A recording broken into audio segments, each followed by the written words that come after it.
Color of Authority, Chapter 30. Back to the Hood. The breaking dawn revealed military personnel in light armored vehicles streaming up Adams Boulevard at Crenshaw in south central Los Angeles. Hawk stood behind the M2 Browning machine gun mounted on the front of the M1127 reconnaissance vehicle as he led the procession through the deserted streets. At the main intersection of La Brea and Adams Boulevard, he raised his hand and gave a signal.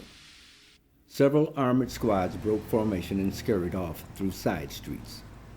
While there were no all-white armored squads, there were a few all-black squads. The National Guard had sealed off an area of approximately 9 square miles, ranging from California I-10 in downtown Los Angeles in the east to the 405 freeway in Culver City in the west, from South Central in the north to Watson-Compton in the south. The black and Hispanic communities had been completely surrounded. Suddenly, neighborhood service garages and warehouses had personnel carriers and armored vehicles jamming their driveways. Troops kicked in storefront doors and wrestled proprietors into the streets while they ransacked their shops. Gangbangers and civilians alike unceremoniously assumed a position alongside major thoroughfares. Sirens wailed below as Kiowa Warrior attack helicopters circled above. Network news helicopters kept their distance as they recorded everything that happened. When blacks learned that white bikers had destroyed Florence and Normandy, plans were immediately made to retaliate. When word reached Hawk, he recognized the eventual outcome of any mass action taken by untrained black masses. He'd coordinated with Booker to institute a preemptive strike in response to what Governor Booker had purposely characterized as terrorist threats.